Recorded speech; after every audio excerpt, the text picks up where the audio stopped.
when it comes to anything like this, that's going to be the first part, is any kind of class, video type of environment where you watch it once, you kind of retain about 20% of it. If you write it down, I see yours prepared, Steve. We've got pens and paper there.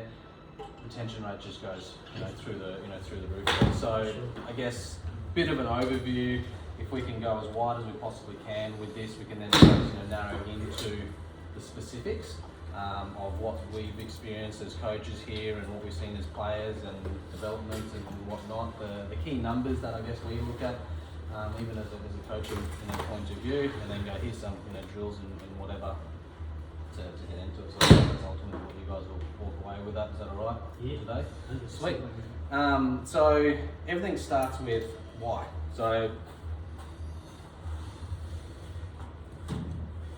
from the quick conversation you guys had, you love the game, socially, competitively, things like that. So ultimately, if you put a big umbrella underneath it, why are we here? Improve your golf.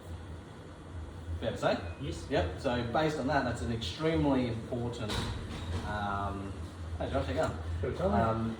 It's a really important part of the first step of anything is that are we coming in here to improve, or are we coming in here to not do what we just did last Saturday? They're two completely different mindsets. Does that make sense? Yep. So in relation to improving, the list is really, really small. I've even written down, when it comes to improving our game of golf, there's only three things that we can potentially do. It's a skill, knowledge, or a psychological point of view. That's it. Everything that we do in this game of golf falls under those three umbrellas. Once we've got those three, we then need to test whether or not we truly understand these things or can execute it. Yeah, so skill would be an execution point of view. There you go. Skill would be an execution point of view. Knowledge is being able to share that with a greater community, that kind of stuff there. Psychological is ultimately controlling your emotions. Yeah, can I control my emotions in these different environments? And I'll elaborate what that is all about. So James, just a quick little rundown. So again, a little overview. When we come here, there's a purpose, there's a reason why we're here. Yep. There's improving golf, and there's trying to avoid what just happened last Saturday, kind of golf. Yep. When we go down the path of, you can start to see here that based on this framework, if I come in here with the mentality of, I'm here because I don't want to shank it in the water on the last hole like I just did. Based on what I need to know as a skill, knowledge and psychology, it's completely different to how do I hit that shot the way I want to hit it. Does that make sense? And then based on that, this is the last part, is the environments that we look at, we classify them as block, random, game. Block is what we see most people doing here. One screen, one ball, one club, hit. They literally, they may as well just walk up with one golf club. It's like, yeah, based on studies, 10% of our time should be spent doing that. Why? Because that doesn't match golf. Golf isn't just one golf club and away I go. I've got a bag full of golf clubs. I'm allowed up to 14 golf clubs in my bag. And then even off the back of that, it's just one swing anyway. I've got to do a full one, and then I've got to do a little one, and I've got to now curve it this way and keep it under the tree that I just hit in behind, all of these different types of things. So based on whatever, so the focus today is going to be mainly about the skill is, I need to know, can I do it? So when I'm in a controlled environment, the least amount of pressure. Yep. Random. 70% of our time should be based around that. So random, golf, extremely random. Yep. If you want to put yourself in a really random environment, go play golf by yourself. Yeah, you'll put it in the places where you didn't know even existed. Yeah, that's the fun of this game. Yeah. Based on skill, what you can do with the golf club, if I can do, let's just say, simple one, center contact. If I know that I can do this with my 7-iron at whatever speed, I've got to be able to quickly put that away, grab my driver out and see if I can do that one. And then put my driver away and then grab my wedge because that's the next shot I've got to hit, and then I've missed the green, I've got to do with my chipping. The skill is still the one skill of center contact. But the randomness, I've got to have the ability to change. Like every golf is half an inch different. So if I go from a 7-iron to an 8-iron, it's half an inch different. Based on that, my space awareness here is going to be really different too. feels different, swings different, all of these types of things. And then I go to my driver, it's like another foot longer. And I wonder why that is literally the hardest club in the bag. Yeah, the array of shots that we hit, so a bit of fun fact, 250,000 shots get hit in this golf centre every year. About 10 of them go straight. You know, so there's padding and there's everything. You know, we would have seen it, we've heard it, we've done it ourselves, hitting roofs and sideways and all this sort of stuff there. It's like the simplest way to fix that is if we can hit it in the middle of the golf club, everything else takes care of itself. So again, we go to, you can start to see if I'm truly in here to improve, there's only a really fine amount of skills that I need to be working on. When it comes to trackman, it'll give you everything that you could possibly imagine. Last one, game. Pressure. At the end of the day, hitting this 7-iron that goes 150 metres straight down the middle of the line, whether it's in a block environment or a random environment, when someone goes, Tommy, can you do it for $1,000? All of a sudden this shot's different. And I'm sure we can all appreciate that with sport. It's like, yeah, catching, passing, kicking's all the same, but all of a sudden it's a grand final, 5 minutes ago, it's different. It's the things where stats and numbers just don't matter. It truly comes down to the person. I like basketball and I like LeBron James. His free throw shooting percentages is a shit. But if it's on the buzzer and someone needed to shoot it, I'm giving it to him. Because that's where stats and nothing matters. The technique doesn't matter, skill doesn't matter, it's just the person's willingness to want to get it done. That's that.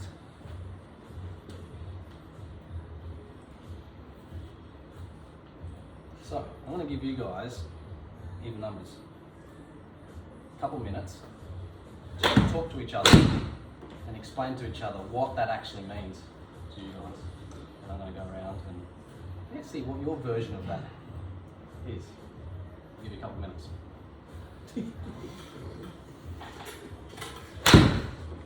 What do you believe that message means? But you boys have something.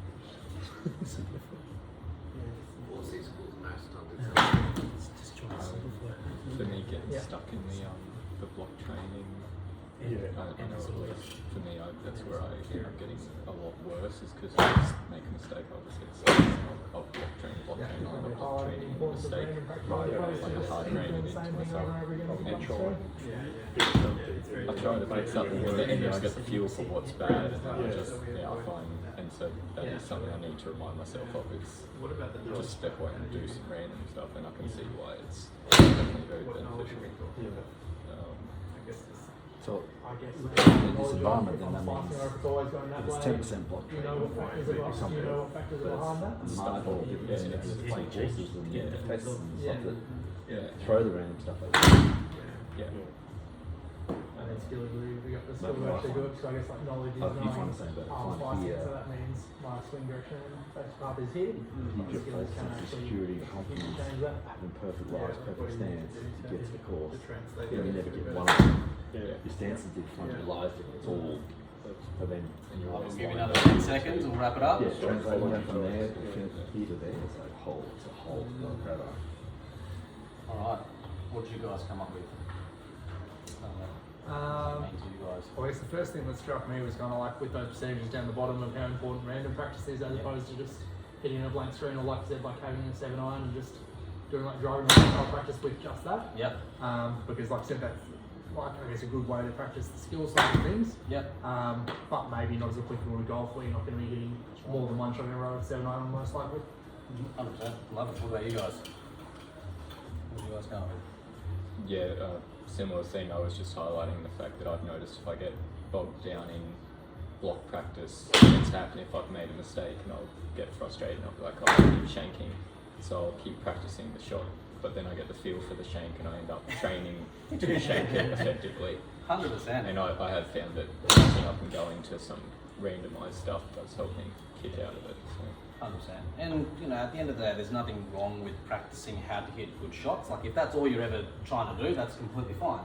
But if it's about getting out there and playing the game of golf, you start to go, well, no, these two things don't line up. And if they don't line up, the outcome that we're looking for just is never going to happen. Yeah, that's the brutal truth behind it. It's just not going to happen.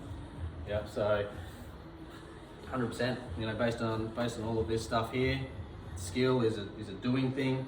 knowledge, when I work with my coach, it's kind of like as soon as we expand the mind. So now that you guys are seeing the game of golf this way, it'll never go back the other way. You'll always be looking and going, oh, is that skill, is that knowledge, is that psychology, am I in block, am I in random? Like, it's just something that won't now disappear out of your mind. And that's the stuff that I love. It's like, man, if we can just keep expanding the mind there, we're constantly learning, we're constantly getting better, and we're striving for the best. Yep. Some people go, no, I've had enough. And who was it? Wayne Bennett. Have you guys watched the documentary with the Dolphins? I'm only up to the second episode, but one of his, because he's always criticised on, he's getting too old to coach, blah, blah, blah, and I'm trying to think, I remember the quote is that you're never too old if you're willing to learn. It's like, man, that's cool. it's so true. So as soon as we go, no, I've had enough of learning, it's like, man, you're done. You're just drifting off with the wind. If you go, no, I'm just going to continue to learn and find out. And even if I know, it's like, is there a different angle of what I know? Yep. Any questions with this before I flip it? Before I do, this is where this golf centre comes into play. So the golf centre's mainly about the skills, some about the knowledge, because even terminology of face angle and path and all of this sort of stuff, it's just good to even just Google. And as soon as you Google something specific, everything that is out there is correct. There's no wrong information out there. It's just, does face angle actually relate to what you're trying to do, or does path actually relate to something that you want to do? Is the part that you can either use a coach or using this, and I can teach you how to do it, on what is actually specifically required for yourself. Yeah. So in relation to knowledge, Google and YouTube as much as you possibly can. Yeah, there's nothing wrong with it. You'll eventually go, oh, that's that video, that's what they were doing, and that's the drill, and those types of things there. Psychological, it's a tough one. There's this big stereotypical thing around it. As again, the numbers are concerned, this game is 80% psychology, 20% skill. This is psychology. If I'm looking in there with the intent of improving the game of golf, like I said, that's a very different psychological point of view to not a shit shot. Yeah. So future, we're going to be trying to communicate this and how that applies to this. In the golf centre, this is the how part. Block practice.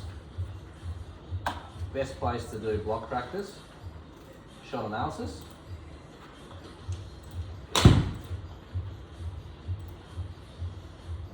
Club, and if there's anything that I've missed through here, let me know, and I'm happy to explain it a little bit more in detail. But this screen, it's the perfect screen to do block practice. Yeah, so for example, I'm going to hit 5 shots just to get some numbers up there.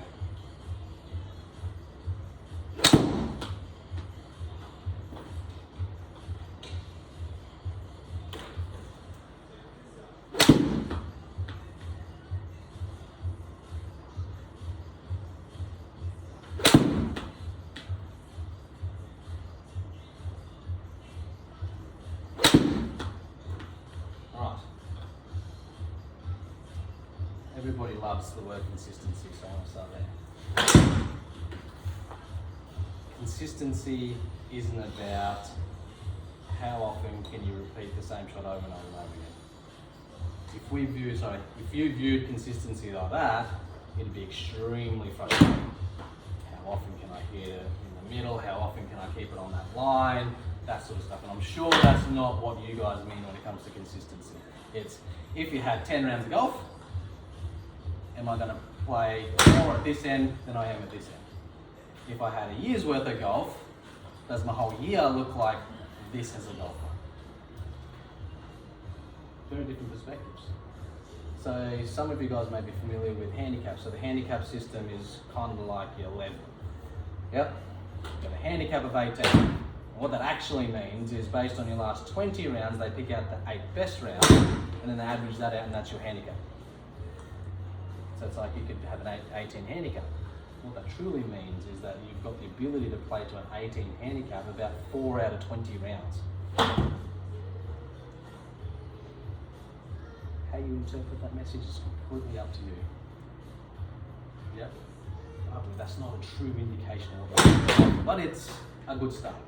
So therefore, when we practice, it's the same thing. It's like we don't want to be criticizing ourselves over every single shot that we do. Otherwise, we're extremely frustrated. Imagine somebody going through a fine-tooth comb of what you did every hour of the day. Versus, you finish the day, this is where you start, this is at the middle, this is at the end. Overall, good day. Week, month, year, whatever. And this is where golf and life,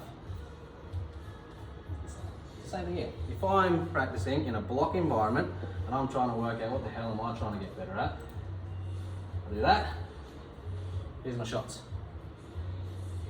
And based on that, you can go, I want to be closer, or I'm happy with that, I'm going to move the golf club in the bag and move on to the next one. 5 would be a minimum. Yeah, I'd probably recommend 10, at least then 10. And if you really wanted to use that same handicap thing that we were talking about here, we're all going to hit shit shots. We're not judging ourselves off the shit shots, so let's just go based on carry distance. Shot 5 was the worst. So 4 of my 5 shots looks like that. If I'm thinking direction, let's get rid of this shit. It's not good. If I'm looking at direction, the first one offline was again shot number 5. So if I'm looking at my left and right pattern, that's what I'm looking for. US Tour numbers, 6% is their dispersion pattern. So if they're aiming at a 100 metre target, there can be 6 metres short, long, left or right. 6 metres. Sounds like a lot. So that means if they're aiming at a flag at 100 metres away, they're going to potentially miss it wider than the width of this bay. Most of us probably believe that if I'm 100 metres away, I'm going to stiff it, and that's where my one putt opportunity is going to come from. Why? Because it is one of the simpler shots. But statistically speaking, there's nothing easy about this game. So as a golf pro, even at the top level there, if they had a flag that didn't allow room 6 metres left, they ain't aiming for that flag. They're moving their aim line to accommodate for their 6 metre left. Miss. Crazy. So even if we went, okay, if we went, we're average golfers, let's go 15%. You could easily just look at the numbers there going, okay, my shot went 123 metres in the air, I'm 2.7 metres offline, is that within my 15%? Yeah, tick. And you can do this yourself. It's like, yep, tick, tick, tick, tick, tick. If 60% of them are inside your parameters, you're sweet. That's all golf is. If you can do it more than a quarter toss better, you're sweet. They hit 60% of fairways and 60% of greens. These are the best players in the world. They get paid millions of dollars. If their pass rate's 60%, sure enough, ours is 60% too. Don't worry about the other 40%. The reason why is that we want to make those 60% better, because you're obviously going to go, yep, I'm now within 15%. What's the next challenge? Make it 14%, 13%. You can make it as small as you possibly want. That's really the only thing that should be changing in your practice environment. The way you hit shots, hit shots, hit shots, hit shots, hit shots, and the way you analyse it should never change. Never. Not in a million years. Consistency breeds consistency. Any questions on that? So if you're saying don't think about consistency being, I feel like on the one hand you're saying consistency doesn't need to be hitting every shot exactly the same, but on the other hand, we are trying to hit every shot exactly the same. So, how do you combine those two? Very good question. The intent of hitting the golf shot should be at the highest level possible. Hit it and try and hit it as good as you possibly can. However, when it comes to judging yourself, it's not about if you execute it perfectly. We've got to judge ourselves off what was the last 5, what was the last 10, what was the last 20 shots, what was my last whole round like. See, in a round of golf, we're going to play 6 good holes, 6 holes where we're kind of thereabouts, and 6 shit. Again, just being aware of that is a different ball game. It's like, oh, this is my 6 shit holes. I've just got to get through this. And then you go, I start to find something, sweet, I'm getting in the groove, and sweet, now I'm in my 6 good.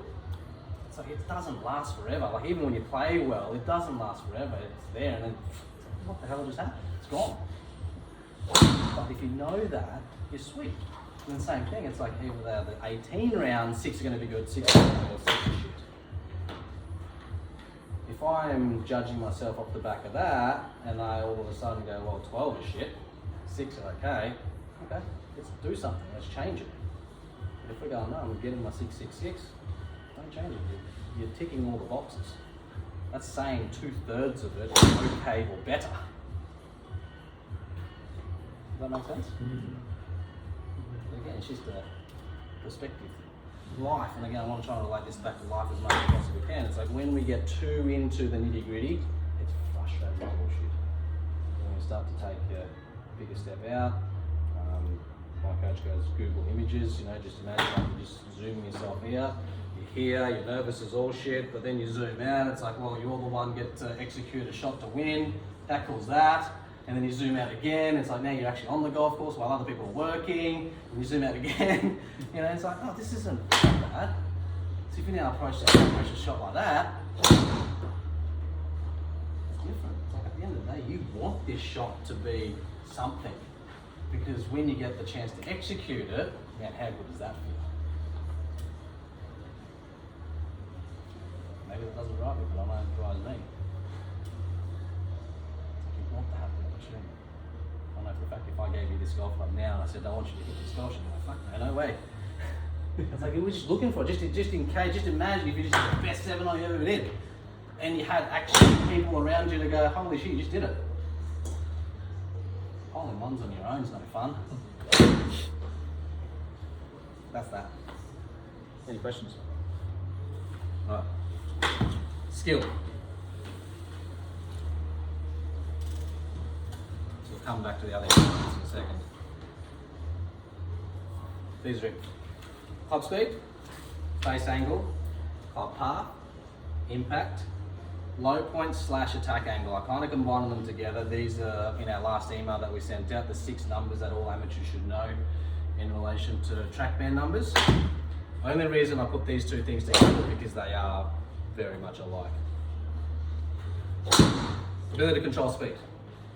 One of the main skills that are different in this range when it comes to the top end golfers. The top 10 golfers are also the top 10 furthest hitters of the golf ball. And the quickest way to hit the thing further is move this club as fast as you possibly can. If you have the ability to move this thing as fast as you can, and when you decide to swing it at 50%, not only got more control over it, you're hitting it 10 times further than going. Super important. That's the top end. When it comes to speed as the control element, it's the number one thing that will get you close to the pin when you've got a 50-meter shot, a 5-meter shot, where it's super speed sensitive. Any kind of shot inside 60 meters is about a 1-to-1 type of thing. So 60 mile an hour, 60 yards, that type of number there, that's how precise these things get to. And then you start looking at the 6% thing, it's like, holy shit, no wonder why these guys and girls are so good when they're, at 6, 100 meters, yeah, whatever. 6% in a meter, they're looking at 6 centimeters. That's like you don't miss from inside a meter. 6 centimeter miss, that's like a golf ball. We start thinking a 10-meter chip shot, yeah, it's like double the length of that putting green there. That's 60 centimeters. Imagine if you're 10 meters away and you can hit it to 60 centimeters. How many more one putts you have? Even putting, it's like when you're 10 meters away, so I've got to respect the thing. It's like you're 10 meters away, yeah, it looks like you might hole it, but get it inside 60 centimeters, you're doing an extremely good job. Get your 2-putt and get the hell out of there. That's speed. Face angle. It's a ball bat sport. Face angle is measured from bottom of that line in relation to your target. Where's it pointing? Tolerances to again, I like to relate that actually, at least then you know what the pinnacle is, 2 degrees of where I wanted to go. Average golfer, if we can go 4 degrees left or right, you're going to launch a golf ball pretty close to that window there. So as a window here, slidey bar face angle, all of a sudden, my last 5 shots, see where that club face was in relation to my target line. Another cool image is this one. So the red line is where the club face is. 80% of where the golf ball takes off is controlled by where that club face is pointing. You could move this thing 30 degrees this way. If this thing's pointing there, it's launching there, and you just add a spin behind it, which is the blue line. It's not one of the skills in there. However, that's the thing that causes it. So if you want to get tricky with the golf shot, you can then start to move this club around and keep that thing pointing there, and you can start to curve it left and right, right and left. Yep. 80%. Let's see if there's...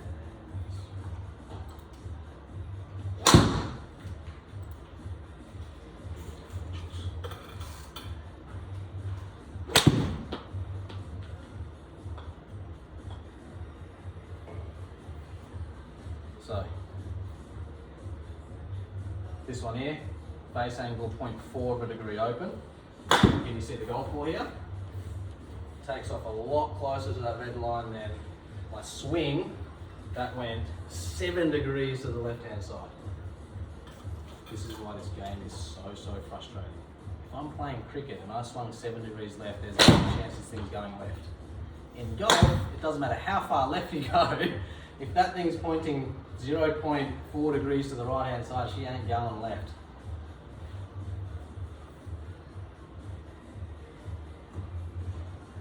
So, club face, same as that. Number that's not on there, but loft is the same thing too. You can swing the golf club up into the sky as much as you can, but if I don't have enough loft behind the golf ball to hold it up, and same vice versa. Doesn't matter how much you hit down on the thing to try and hit the golf ball down. If I've got loft there, it's going to keep going up. All you're doing is adding spin behind the golf ball. Yep, so if you want to instantly change this golf shot, yes, if you're sick of hitting this shot out to the right hand side, we must get that club face pointing more left at point of impact. How you go about doing that, there's an infinite number of things you can do. Yep. Start pointing left, you can try and roll the wrist more, or you can go the other way of trying swinging to the right and add more left curve behind it. There's poodles. Yeah, but at the end of the day, if you know that your shot pattern is that, you've got one simple thing, is just make sure that thing's pointing left. Because if I'm seeing that, that means consistency. You just got to get the thing launching left. As soon as it launches right and curved right, I'm in big trouble. Yep, that's that one. Path, second one. That's the curve. So again, if we bring this image up, and it is good fun. As soon as that blue line is below, so for us right-handers, if that blue line's below where that red line is, I'm going to cause right curve. As soon as that blue line's above the red, I'm going to now start to get draws or hooks. Remember, these two numbers are based on target line. So if I'm a slicer of the golf ball, I know the golf ball is working too much this way, there's nothing stopping me from doing this. So if I do this, my natural swing is going to want to go that way. I now just have to make sure that that club face is pointing along that line there. I'll start there, then I'll point the club face there, here, and I'm going to swing along my body line. And if I can do that, that red line should stay very close to that target line, and because I've now pointed my body over there, I've gone from a swing that's 7 degrees this way to now 7 degrees that way. So what these golf balls would have done is they would have both launched straight. The first one would have gone that way, the second one would have gone that way. And see, it's exactly what happened. So like I said, if we focus on any of these things, the golf ball should change immediately.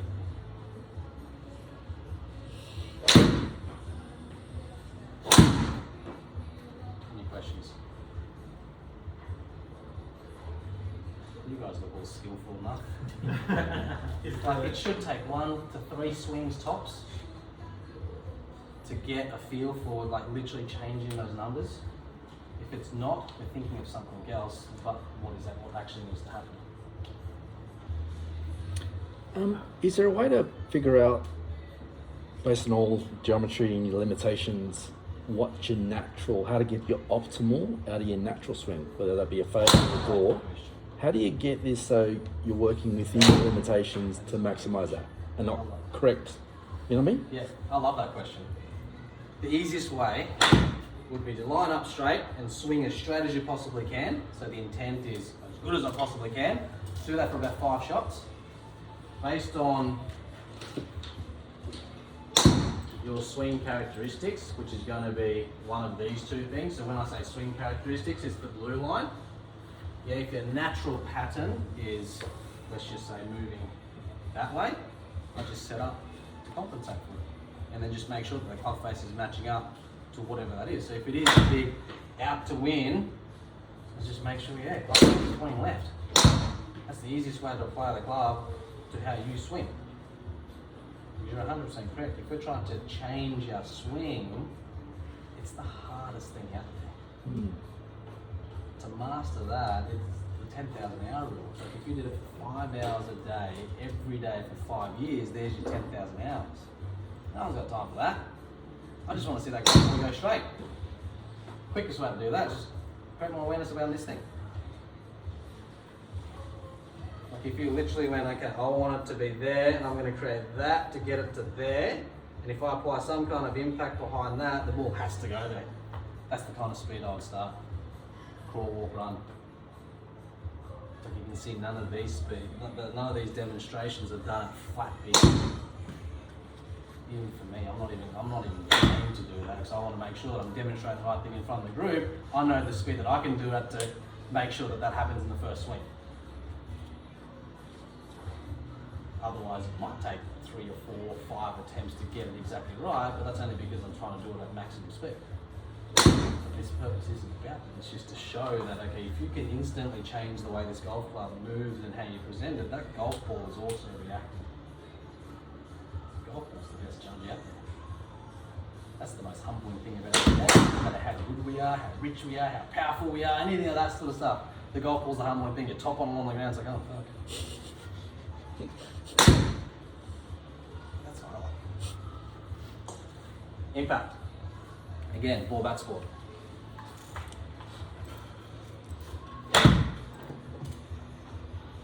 KFC hotspot.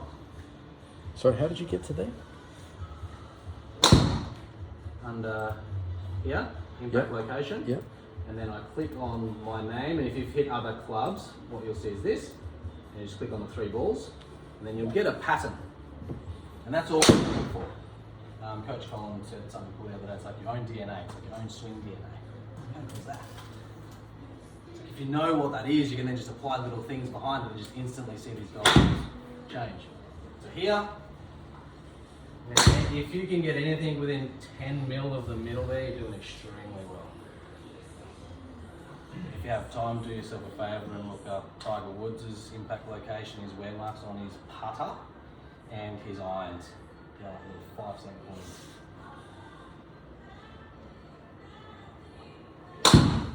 That's why it is the hardest sport in the world.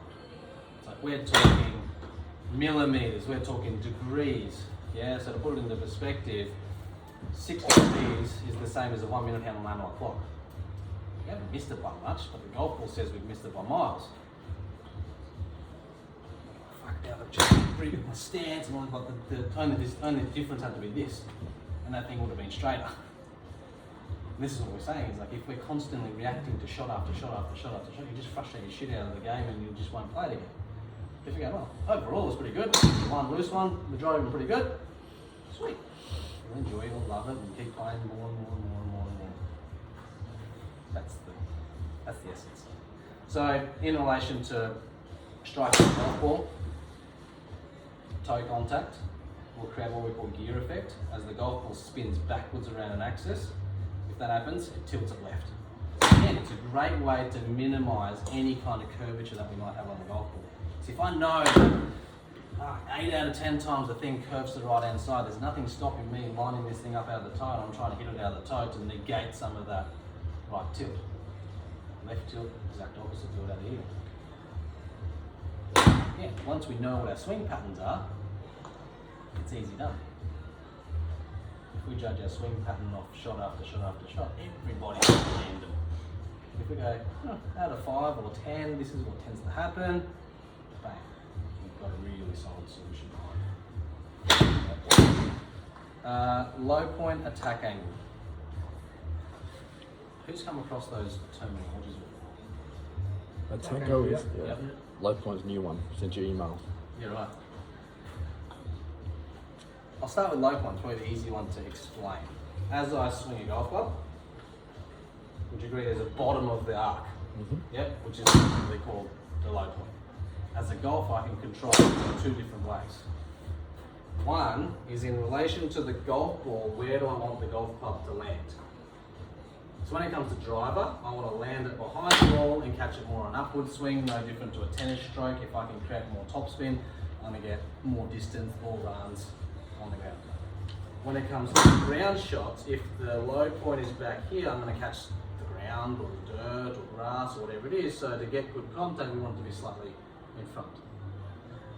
There's an extension to this now, is that the low point you can also be further away from the ground, into the ground. And it's probably something that not a lot of us actually pay attention to. We just go, it's behind, it's in front, and that's really it. But this is the thing that actually controls. So if I swing too much into the ground, I'm going to end up with impact behind the club. One of the number one golf we see in here, one of the misses that we see in here is driver going straight up into the air. So if I'm now aware that, let's just say, I've got my driver here, and I'm aware that you probably don't even need that, right? you hit and your thing, you see it go straight up in the air. It's like, we're clever enough to go, what top? I now have a choice to what I want to do with my next swing. So what's the simple solution? Lower 2. Yes, 100%. What else? Based on low point, what can we do? Turn up taller. 100%. I'm going to choose to swing up here somewhere. This is one of the drills. Start off with a low tee. See if you can purposely miss that tee. Move on to the next higher tee and purposely miss that tee. Why do we want to do 2 staggered tee heights, not just 1 tee height? You develop skills a shitload quicker, and we've got 3 different tee heights really. So if you can stand there and you can go, yep, I can purposely miss that one. Yep, I can purposely miss that one. Yep, I can purposely miss that one. When you put a ball on the tee, you're in full control of what this golf comes does. You know, you're going to sit in there going, fuck, I hope the grip that I just changed is going to make a difference. Or the ball position that I just moved is going to make a difference. You have literally changed the way this golf club moves and feels.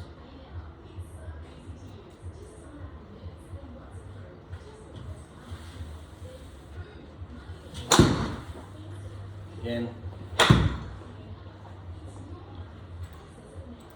so introduce par, speed, and low point. Use some averages.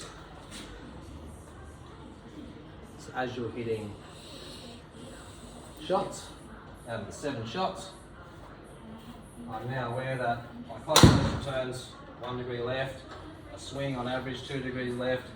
That's the speed that I'm naturally generating. And that's my low point distance. That's where the bottom of my golf swing is. So when it comes to golf shots on the ground, we want it to be about 10 centimeters apart. So the A means Ahead. ahead of the ball. And then you'll see B, and that will mean before. So with driver, you want to flip that around. Attack angle is just a straight line. This is probably the easiest image to that. So you're catching the ball on a descending angle or more of an ascending angle. Again, if we're looking at trying to create spin on the golf ball, that's definitely a number that you want to be focusing on. So if you want the ball to spin and stop onto the green, we want to see this thing move down, have a lot of loft, lots of spin. I want the driver to go as far as I possibly can, less loft, move it up. So you said 10 centimeters after for irons. What's the distance before for driver? Anything from 0 to 5 to 10. 10 would be really extreme. That's like probably long drive, type of stuff. Like if you really want to maximise and you don't have any more speed left and you want to maximise the distance out the back of it, I would go probably 10 centimetres back and try and really get this thing launching as far as you possibly can. Hey? That'd be about 6 or 7 up. Okay. Or I don't know. I'm just assuming if it's 10 centimetres 4 degrees down, I'm just thinking all things being equal. Alright.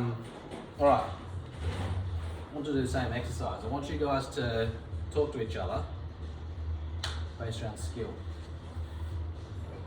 See what you guys come up with. So I'll give you 2 minutes again to explain to each other what these skills mean and how they impact the way they block or moves. You played around with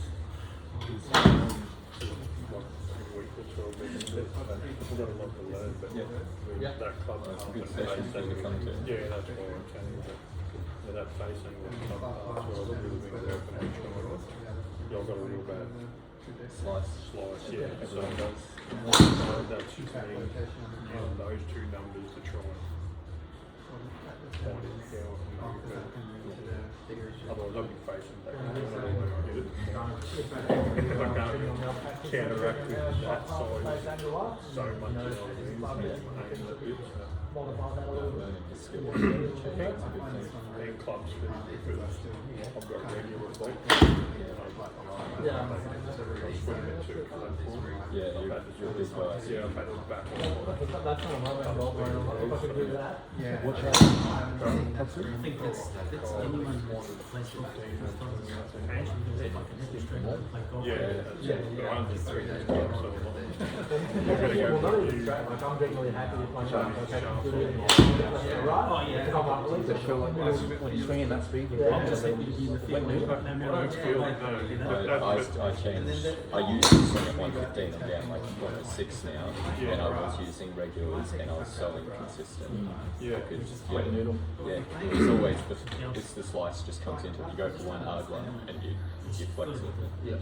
Yeah, Are we meant to be yeah, I've got it down to around 100, and I'll get it straighter and more consistent. Yeah. You want to that little bit extra.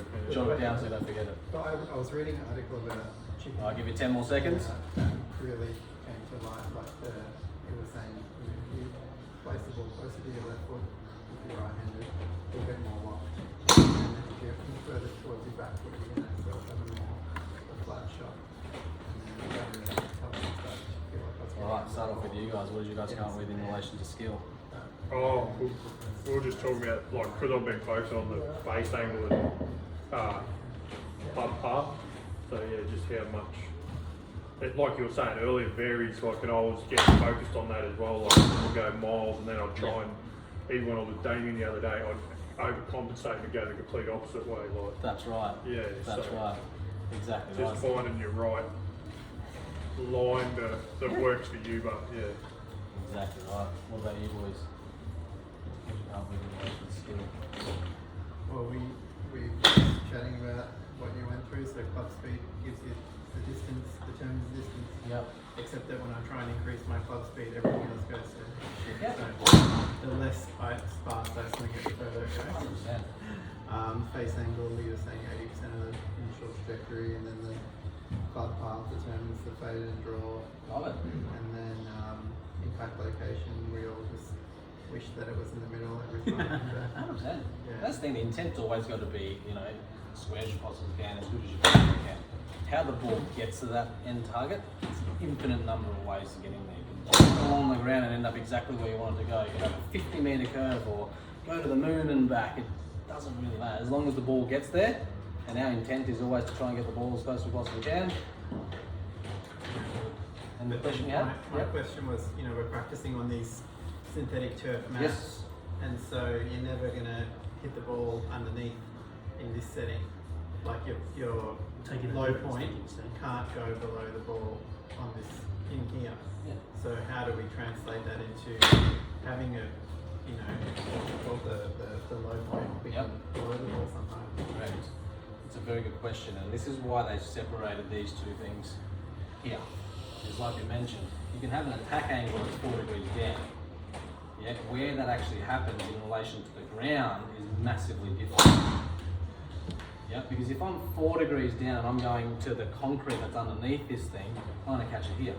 If I'm 4 degrees down in line with the mat, I'm going to get that perfect center contact.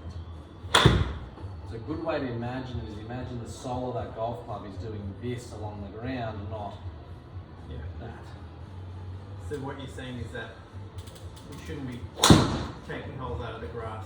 Not really. Like if you were to take a divot, the perfect divot would be maybe this deep all the way across. Right.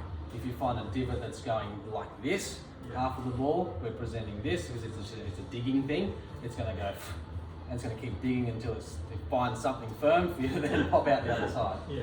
And that divot should be after your ball, even if Correct. you do. Yeah. Correct. It's 100% after the ball, but yeah, we're talking like the shallowness of the divot after the ball.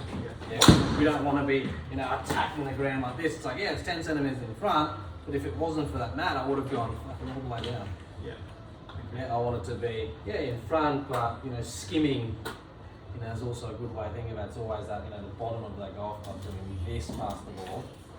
Right, if I do that, I'm doing a whole bunch of things. I'm changing the swing, I'm changing impact location, I'll turn my 7 on into the driver. Yeah. Great question. Alright. Anything else? Yep. So what we'll find, if you just hit some shots like this, you'll find something that really stands out. The way we know, these numbers on the bottom right corner. Again, some coaches hate these word consistency, but it is our consistency number. Based on this, I just picked the biggest one. What's the worst consistency number off the back of that? That's going to tell me what I need to do. So based on this, speed plus or minus 9 mile an hour. Especially if my intent was to keep the same shot for the last 5 and my speed bracket's 10 mile an hour higher or lower, that's going to have a massive impact on the end result. It doesn't matter how good I hit it. But for this purpose of the exercise, we're slowing things down, we're fastening things up. So you might go, okay, what's the next thing? And then you just look for the next biggest number. You just pick that. I can guarantee you, whatever the highest inconsistency number that you choose, and that's the only thing that you're focused on for the rest of your golfing career, you'll just keep improving and improving and improving and improving. Why do I know? Because you're affecting the golf shot immediately and you're applying it this way. So normally one skill changes the whole game. Even when it comes to driver, irons, it might feel like one particular part of our game is worse than the other, but I guarantee it's the same thing. You hit 5 7-irons, 5 drivers, 5 pitching wedges, and you start to go, oh shit. The inconsistency number is the same no matter what the golf club is, it just looks differently out there.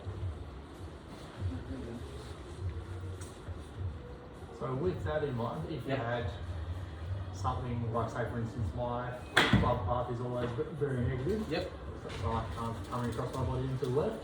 But if it's consistently like that, then is that something that I should be working on, or if there's less variance with that, should I turn my attention to another variable? That is a great question. Path sticks to 5 degrees.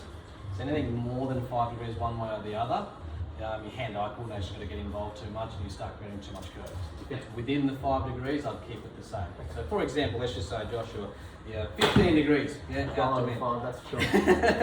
So if you're 15 degrees, I'm going to point my body, let's just say 5 or 10 degrees, and I'm going to swing, just to see what that number looks like. And then if it's within or getting close to 5 degrees, that's me done. I'm now just trying to make sure that club face is returning where I want it to return. Or you can get a gym program and learn how to move the body in a way that will actually allow you to shallow the golf rather than move it into out and all these beautiful fun words that are out there. Alright, so that's block. So let's say, for argument's sake, they're focusing on low point. I know it's got to be 10 centimetres. I know I can do it because I've hit some shots, I've gone bang, bang, bang. But I want to do it in a random environment.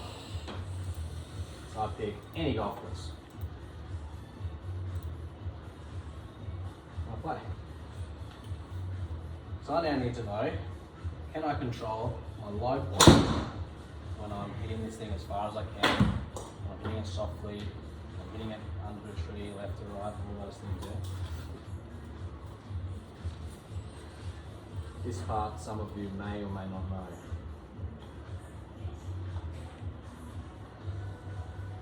Done my warm up. Go to the top left here. And I want to use that screen. That screen's going to be my feedback screen. I'm going to take the coach's advice and just have one thing that is up there.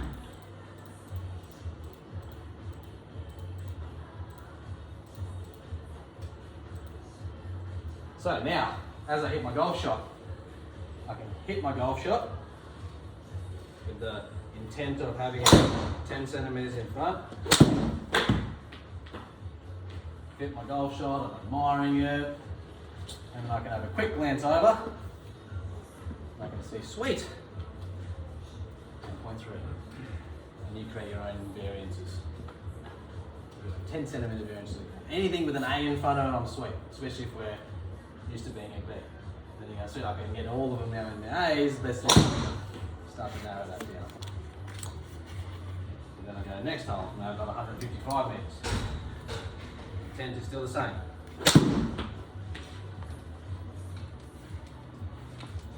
So when it comes to this environment, we don't have to do a lot of thinking. We just let the computer do it for us. So now I've got a bunker shot here. 26 metre shot. I'll grab my sand wedge. Where I want that low point to be is exactly the same.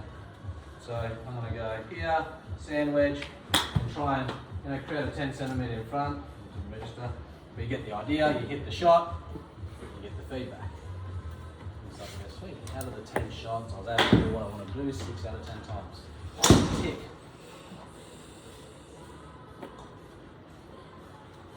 Okay, what's the next step? Okay, you and I, we're going to go head to head and we're going to play. I'm going to see if I can do it when I'm versing someone. Have a practice buddy.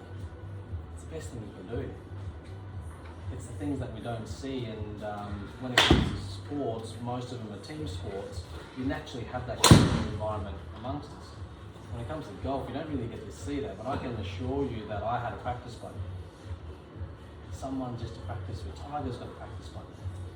Everyone's got their practice buddy that they can just go out and just do these fun competitive stuff.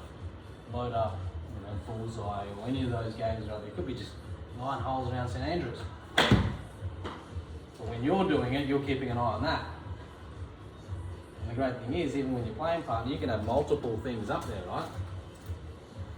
You can have, let's just say, my playing partner's working on club par.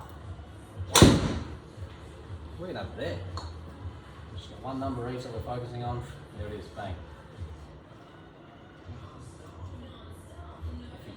If you don't have a playing partner, and you're an introvert like me, you could, this is what I used to do in putting green, you create pressure around putting. I had to hold 100 putts from a metre. If I missed, I had to leave money in the hole and walk away. Greenkeepers love me. You can do that too. You just got to leave $5 and you've got to walk out. The next person comes in, hey, it was Riaz, he just left $5 behind. You can do shit like that. That's why we're here. We can create all of those different things. Like, man, Tommy, I'm just struggling. Damon, I'm struggling. I'm up to the game stuff. I know that I've got the skill, but I don't know how to apply pressure when I'm here. Because I know that if I can get comfortable in an uncomfortable environment here, when I'm standing on the first tee next week, and it's my comp round, and I have to count every single shot, I know that's the quickest way for me to play better.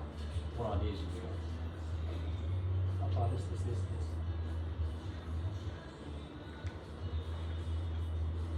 So, I'm going to give you guys a minute or so.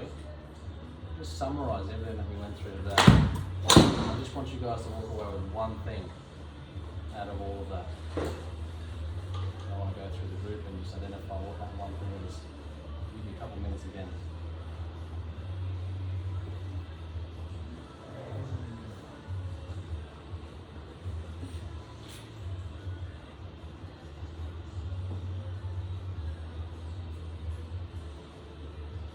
Talk amongst each other if you like, if that helps.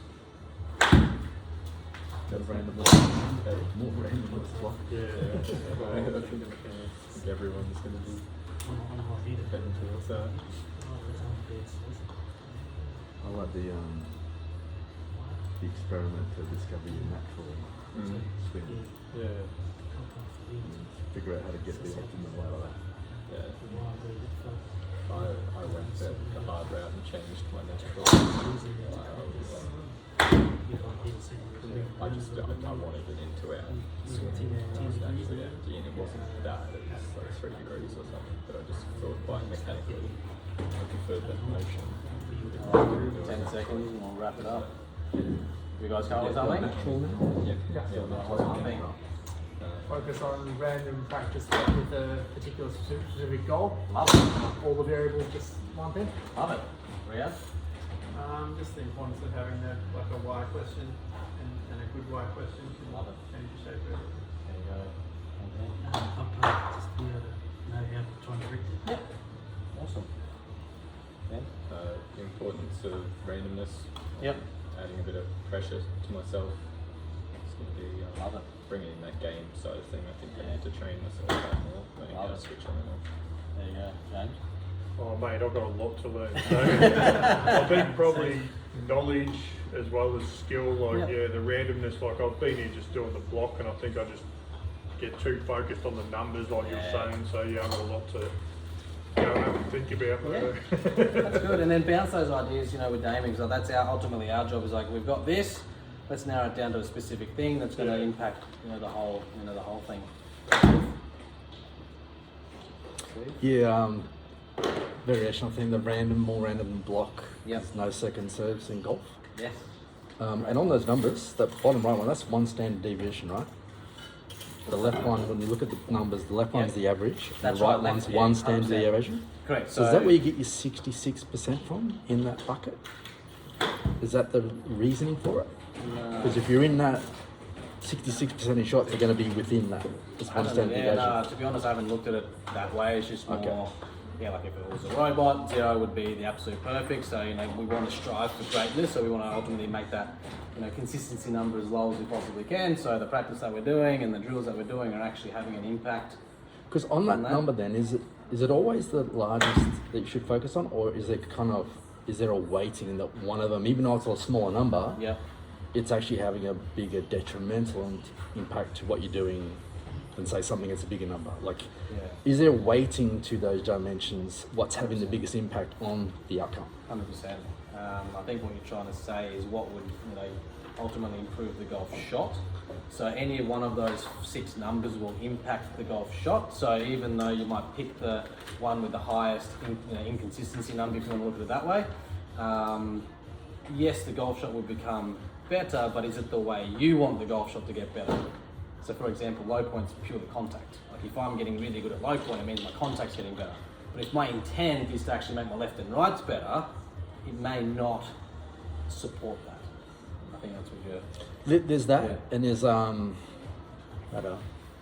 guess it's trying to again optimize, get the optimal outcome.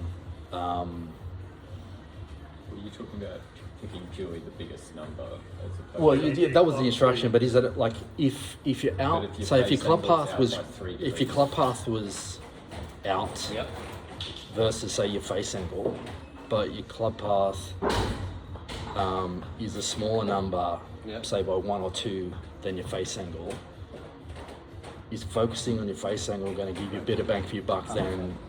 But is there a measure that reaching doesn't work? Say a higher number, if you reduce that, you're still getting shitty outcomes. Yeah, not that I've come across. Okay. Not that I've come across, because if you're this is keeping all things equal, right? Like if all the other numbers stayed the same and then your worst one got better, technically your golf shots are better. But if by focusing on one thing and then the other things disappeared, you might lose that. So is that what you're? Kind Yeah. a related question, like we see the LPGA and PGA stats here on Yep. those tables. Yep. Does TrackMan have a resource, say you got a driver, your average club speed, does that have a resource to say optimally, rather than per stroke, you should be getting this distance? You do that in the optimizer. Well, that gives you per stroke, Correct.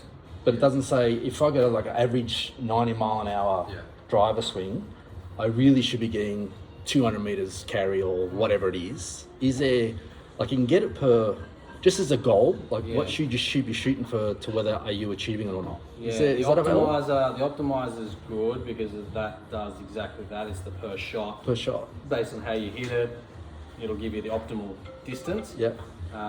There is a chart, I think it's in there somewhere, where the driver especially, if you change the attack angle, keeping the speed the same, if you change the attack angle, your overall golf shot goes further. Is that online? Where It is that? Yeah, so if you look up like attack angle optimizer, or I might even have it here. Yeah, 100%. That way, at 90 mile an hour, you can get the most out of that 90 mile an hour shot. But even without the numbers, if you keep the swing the same and you just change attack angle, you'll see the optimal numbers change. Yep.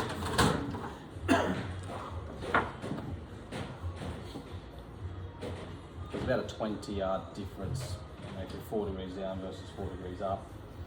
And then Right, okay. obviously scales out to. Yeah. And that's online, that one? This table's online? You can have it. Oh no, I'll take a photo. Just take a photo. Yeah. Exactly right. Any other questions? Thanks for coming down. I can ask you after. I was just with the attack angle versus before and after. Would you show both of those for